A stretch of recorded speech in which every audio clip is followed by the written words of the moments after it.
Okay, well, it's 6:03, so we might get a few more people joining us, but we're going to go ahead and get started so we can cover the content we want to today, respect everyone's time. Let's go ahead and jump to our presentation screen here. Thank you.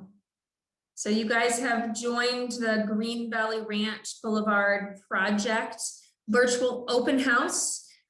This is the second of 2 public meetings that we currently have planned for this project.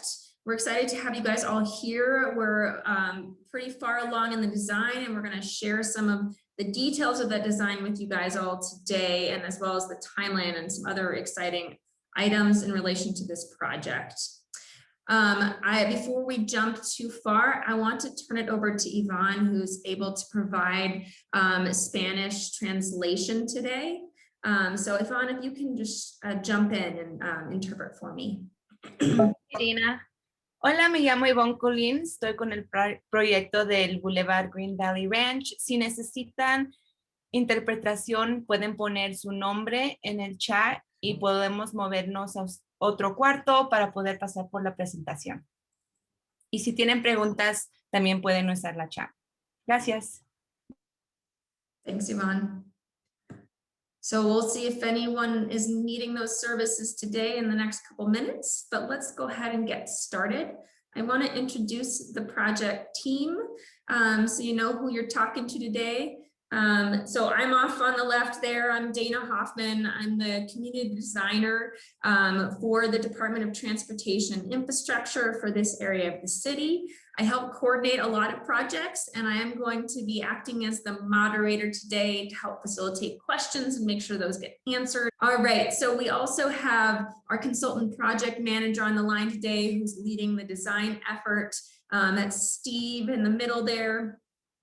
Ken McGee is the project manager for getting this project built on the Denver Department of Transportation and Infrastructure side. And Yvonne already quickly introduced herself there.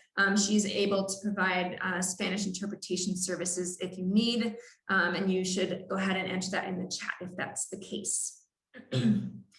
All right. Just for groundskeeping, a lot of us are pretty familiar with Zoom these days, but just in case, so we do have that chat box down at the bottom. This is going to be the main venue for asking questions, sharing your comments, but we do also have the raise hand feature. So you can type your questions in the box or raise your hand, and we will be able to unmute probably at the very end of the call if we have some time, which I think we will. And then if you are joining by phone, you also can do that by dialing that *9 feature to let us know.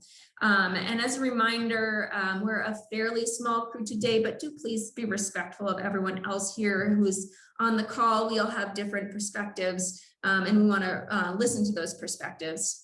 We'll share this again at the end, but after the meeting, you can also get in touch with us. We have a specific email address that we can pop in the chat as well, and there is a website. So that's bit.ly/GVRB project, and you can keep up with where we are after the public meeting today to know what's going on with the project. Next slide. All right, so let's move into the agenda for today. So we are going to do a brief overview and recap. Some of this is going to be familiar to folks who attended our first public meeting, but we'll go over through the overall scope of the project. We'll talk a little bit more than we did before about landscaping. We have a lot more information about what that's going to look like now. And then we're going to spend probably the bulk of the time talking about the design status, a little bit more on the details of what the design is going to look like and the phasing. So the timing of the different steps for the project and when we expect to get these things built. And then again, we'll talk about other ways that you can stay involved at the end of the call. And I believe I'm now going to turn it over to Ken to talk through the overarching project goals for this project. Thank you, Dana. The Green Valley Ranch Boulevard project has a number of things that we're trying to accomplish. But first and foremost, we want to increase the safety of vehicle, bicycle, and pedestrian traffic in the corridor from Chambers to Tower. And there's a number of ways that we're going about those safety issues that are in the design and implementation that the build team will be paying attention to throughout the entire project. We're going to provide mobility access for all users. Like I said, bikes, peds, and vehicle traffic, as well as delivery of students to the school area and neighborhood deliveries and pickups as well, has all been accounted for in the design. We're going to produce an attractive and sustainable improvement throughout the corridor, which includes some sidewalk gap implementation, some island construction, some on pavement construction, some protected bike lanes, and signal improvements, as well as pavement markings and signings. I would like to turn this over to Steve now. And Steve is our lead designer for the Muller team. And we're very appreciative of his expertise. And we're planning on giving him the floor at this time. Thank you, Ken. So good evening, everybody. My name is Steve Gabraszewski, and my role on this project is consultant project manager with Muller Engineering Company. I wanted to start off by showing you our corridor map for this project. This project as a whole extends along Green Valley Ranch Boulevard from Chambers Road on the west side to Tower Road on the east. So that's a 2-mile stretch. This project's actually going to be built in 3 phases. The first phase is from Peña to Telluride. We're building a sidewalk where there are currently gaps within the existing sidewalk. Phase 2 is going to be basically the eastern half of the project. Yeah, phase 2 is going to basically be the eastern half from Peña to Tower, where we're building landscape medians and protected bike lanes. And that will be shortly followed by phase 3, which is from Chambers to Peña, which will be landscape medians and accommodation for future protected bike lanes and a new traffic signal. Okay, next slide. So just general, a little bit more detailed overview. The aspects of this project, the first one is the addition of sidewalks. In particular, it's the completion of a sidewalk on the south side of Green Valley Ranch Boulevard from just west of Peña to Telluride Street. Right now, the existing conditions, there's currently about a 3,000-foot stretch where there's no sidewalk at all. And what this will do is we'll complete that gap and complete pedestrian connectivity through the corridor. It'll be a really nice enhancement for the community. The second one is addition of on-street protected bike lanes in both directions between Peña Boulevard and Tower Road. This is in support of the city's vision to increase bicycle mobility on the corridor. And the third one is landscape medians. We're going to be providing irrigated landscape medians all the way from Chambers to Tower. And then the last major element is that there is going to be a new traffic signal at the intersection of Green Valley Ranch Boulevard and Kittredge Street. Okay. With that, I'll hand it back to Dana for a moment for a polling. Yeah, we'll break up our bullet point snaps to ask a quick bullet point question here. So we wanted to do a quick poll just to help focus on what we talk about and what we go into depth on today. So which aspect of this project are you most interested in learning more about today? And we can focus more time on those things. So go ahead and enter your answer if you are entering through the Zoom portal, you should see a pop-up with that polling question. So is it median landscaping, safety improvements, bike facilities, traffic signals, or, you know, is it all the above? Or if there's something else that you'd like us to talk to, you can certainly put that in the chat so that we can make sure to answer those questions if they aren't one of those. Got some answers rolling in here. All right, so everyone should probably see those results now. And basically most folks are interested in median landscaping. There's also some interest in safety improvements and traffic signals. So that's great. We'll talk quite a bit about what that landscaping is going to look like at this point. Thank you guys. All right, so we are going to have another opportunity, but if there are any questions on that overview, now's the time to throw those in the chat. We're just going to spend a couple minutes here because we are going to jump into things like what the landscaping is going to look like. But if there are clarifying questions that you need answered or burning questions, go ahead and throw those in.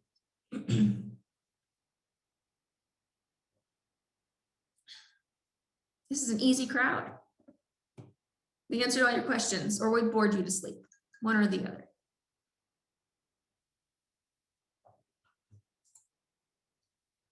Okay. So I'm going to take that as we're excited to hear about the details of the landscaping and the median and other components. So let's dive right back in, Steve, and talk through what it's going to look like. And we'll spend a little more time on that median landscaping. Yeah, that sounds good. Thanks, Dana. So what we have up here is just a kind of a simple visual rendering of the existing cross section of Green Valley Ranch Boulevard. What's out there today is a pretty wide median, about 40 feet wide, 2 vehicular travel lanes in each direction, and 8-foot sidewalks on both sides of the road, with the exception of that one 3,000-foot gap that I mentioned before between Pena and Telluride. If we go to the next one, this is a vision of the proposed ultimate roadway, which will construct a narrower irrigated and landscape median. The final product median will be about 20 feet wide instead of the 40 feet that's out there now. All the widening will be within the existing median, and the vehicular travel lanes will actually be shifted toward the middle. And what that does is it provides additional room on the outside of the roadway so that we can add a protected bike lane. It's worth noting that there's no plans to widen the road to the outside. Rather, we're just using all the space that we currently have in the middle. Okay, next slide. And this is the one, this is kind of a more recent rendering that we did of what the median is going to look like. There's two different images here. One of them basically depicts where we have trees, and that'll be more like in the middle of the medians, and then the plant beds will be more on the median ends. It'll be plant beds with rock mulch. I will say that the primary driver for the type of landscaping has been design consistency with the Green Valley Ranch area, and some of the newly completed projects like Telluride Street. So we're matching the spirit of that design with what we're putting in here. There's wood mulch in the plant beds. There's 2 different rock mulches, landscape boulders to kind of break it up for more visual interest. It's a pretty wide diversity of tree species. They're all very water-wise, low maintenance, spaced at about 30 feet apart, 25 to 35 feet apart. Most of the trees will have very narrow upright canopies, and they won't, the footprint of the tree, the upper part of the tree will not exceed the limits of the median. And the plants were basically chosen for design consistency, for being low maintenance water-wise. They have a higher soil salt tolerance. They provide visual interest year-round, and they tend to have high success rates in tough environments.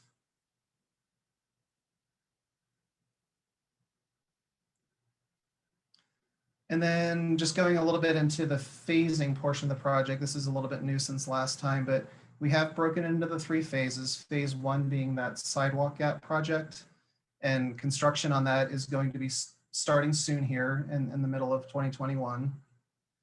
Phase 2 is the eastern portion of the project. Final design is being wrapped up on that one in late 2021, and with construction starting either at the end of this year or early next year.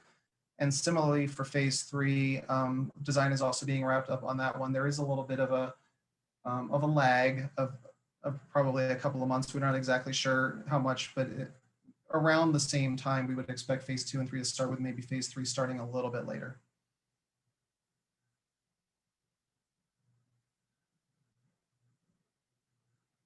And back to you, Dan. All right. So that's pretty much in keeping with what we've been sharing on this project. I see a raised hand from Melissa. Melissa, go ahead. Yep, I have a quick question. This is Melissa with Councilwoman Gilmore's office.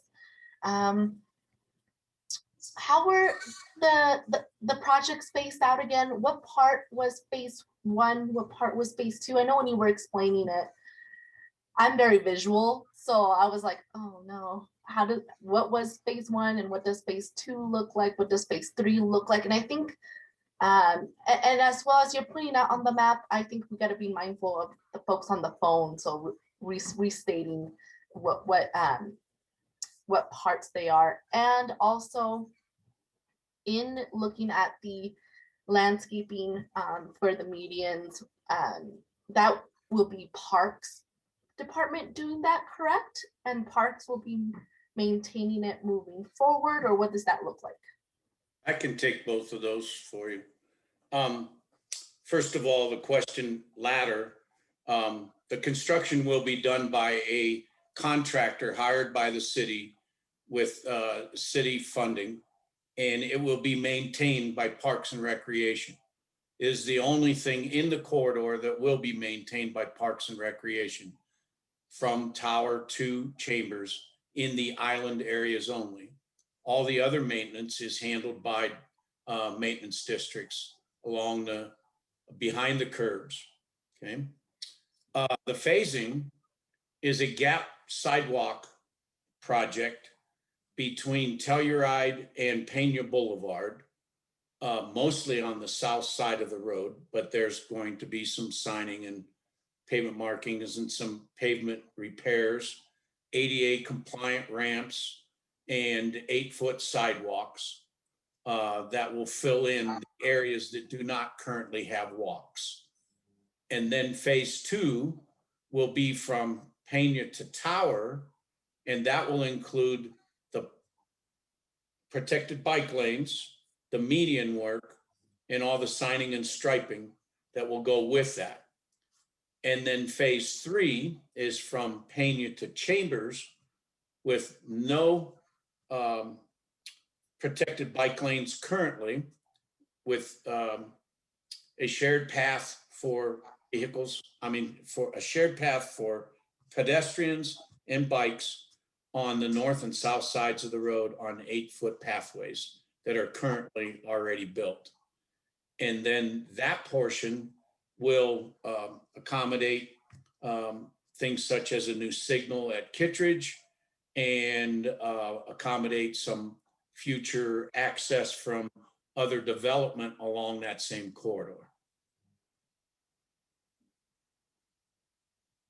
Does that help, Melissa? Perfect. Yeah, sorry.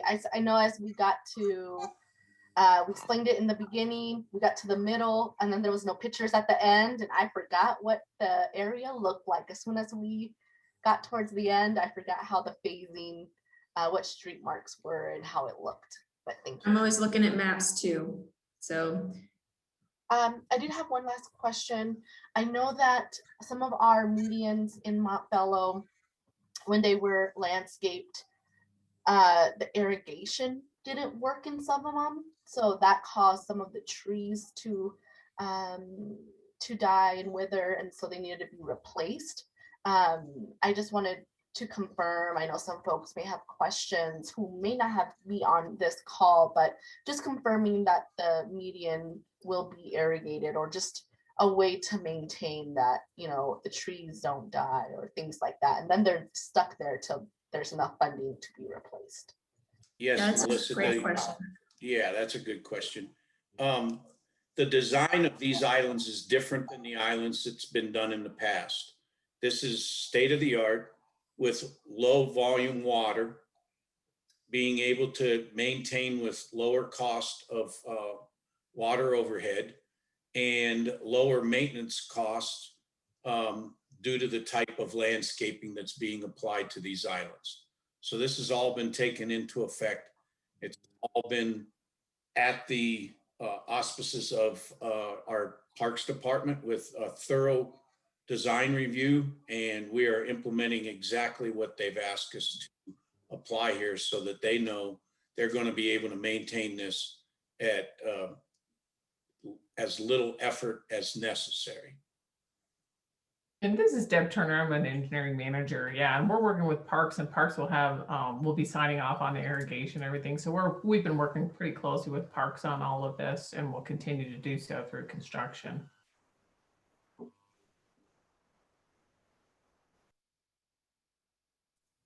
Okay, thank you. That's all my questions. Great. Did we answer everyone else's questions about the median islands? I know that was the most interest item.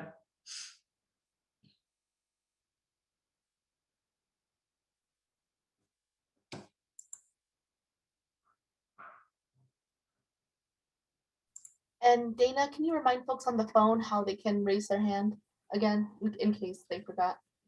Yeah, if you are on the phone and you want to raise your hand to speak, you just have to dial on your phone pad *9, and that'll let us know. And we can unmute you.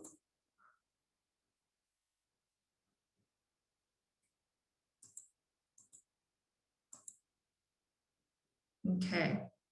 Well, we will hang out for a while longer. We certainly want to answer everyone's questions, but we don't have more content. Let's go ahead and switch to the next slide just so people, if they do want to hop off, that they know how to contact us later. And we'll throw this information into the chat and I will read it aloud as well. So this is currently our planned final meeting for this project, but we are always happy to keep in touch or share updates. And you can request that directly either through email. So the email is GVRB medians. So GVRB MEDIANS, GVRB medians@gmail.com.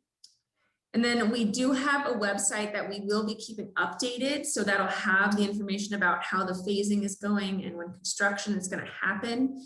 And that's the website is bit.ly/GVRB project. So that's bit.ly/GVRB project.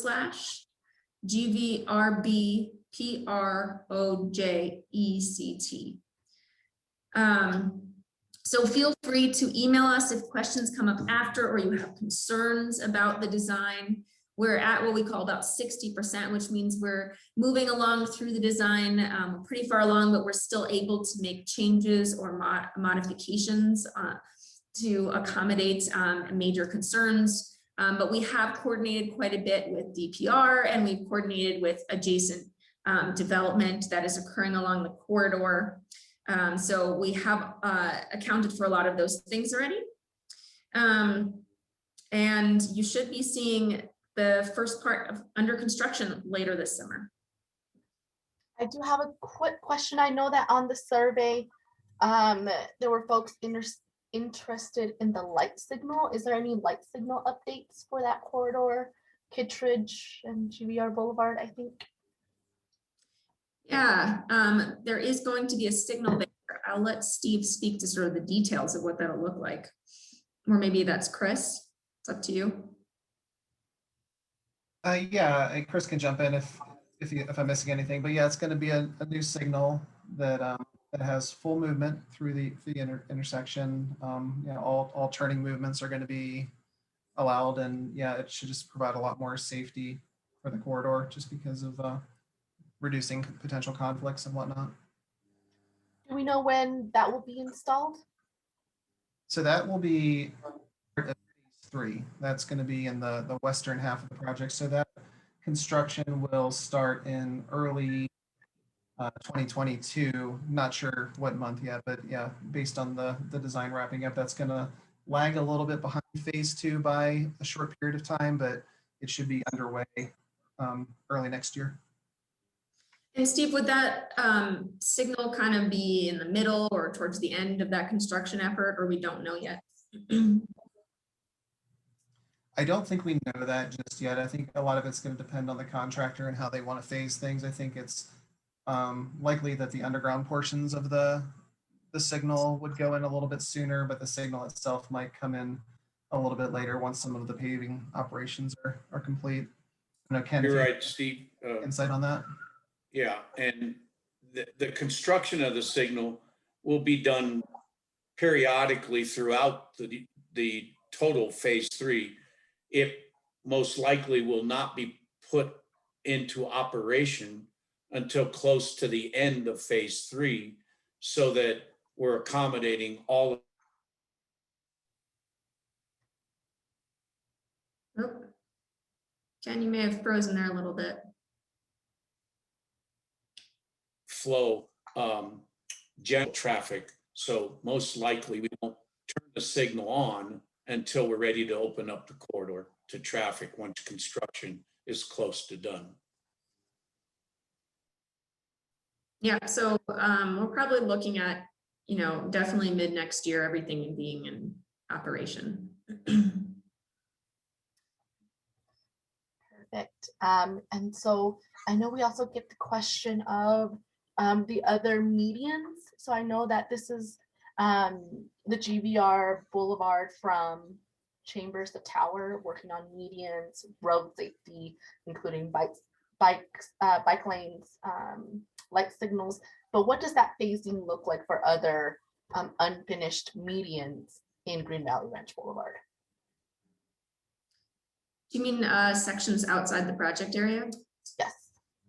Yep. Like there's on Tower Road between 56 and Elmendorf. Is it Elmendorf? Past Elmendorf to 51st, the tower maybe. Yeah, there are other stretches. So I know that folks are excited to see some medians be landscaped and or completed in construction and landscaped, but I know there are others throughout the community. And I know those are also phased out. So can we talk a little bit about that for folks who live in Green Valley that may be wondering? Yeah, I might put Deb on the spot to talk about that big picture of building out this area. Deb, I know. No problem, Dave. We're working with the Department of Finance as funds become available in this area. So we wanted to bid out phases 2 and 3, or at least be close to doing that. And then we'll probably start the design on some of the Tower Road medians at that time. So you probably would not see any construction on those until 23 or 24, depending on that. And it's mostly dependent on the funding that's coming in this area. But we are in talks with Department of Finance to start that next phase as this one closes out. Does that answer your question? Yeah, that does. Thank you. You're welcome.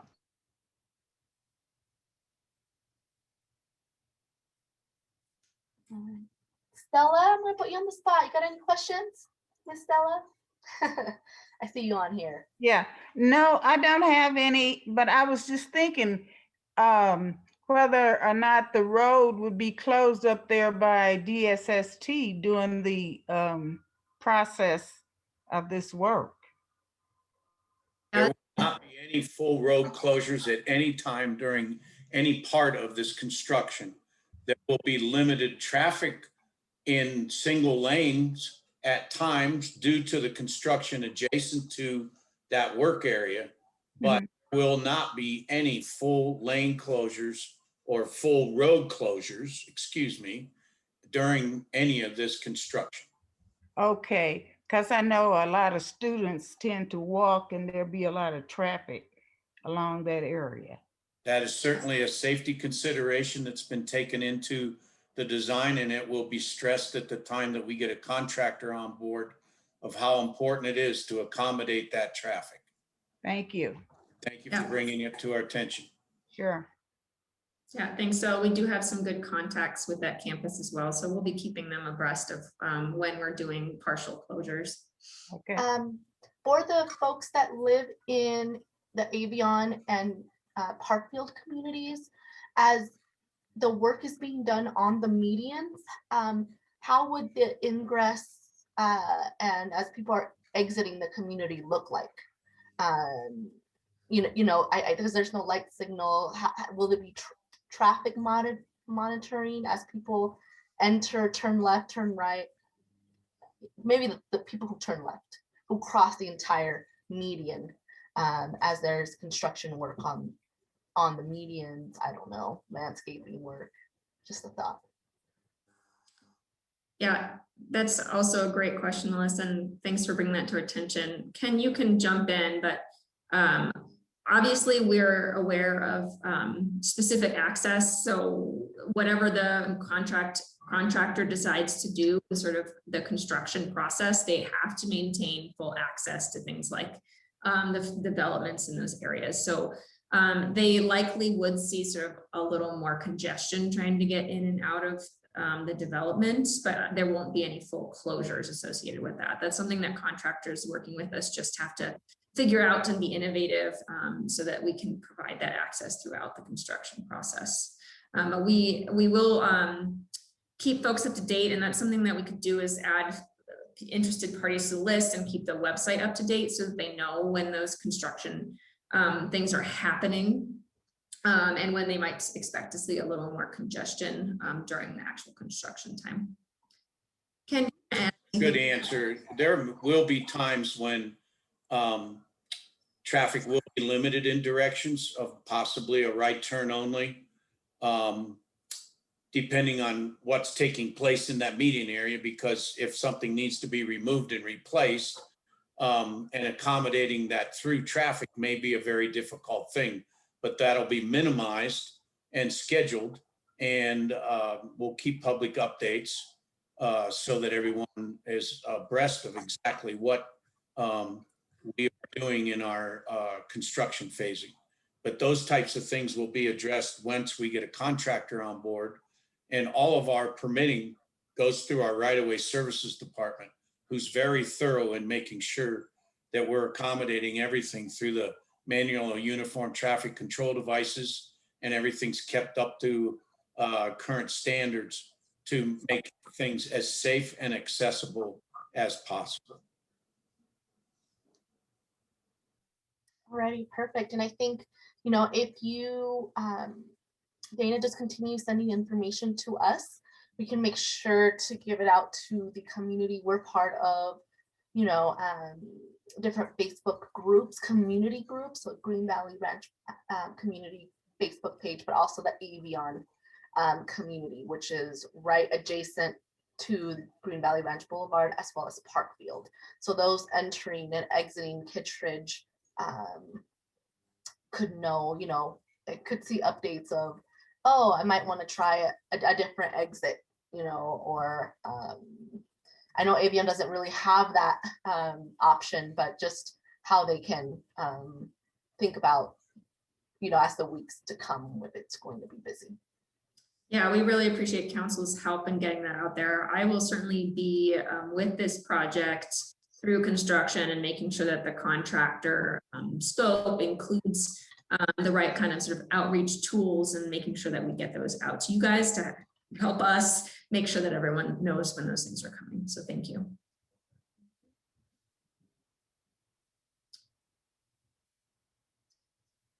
All right, don't be shy. But we don't want to keep everyone on the phone. Just to keep folks on the phone, we really appreciate you joining. But if there aren't more questions, we'll leave that email and website up for another couple minutes, but we'll call an end. Thank you again.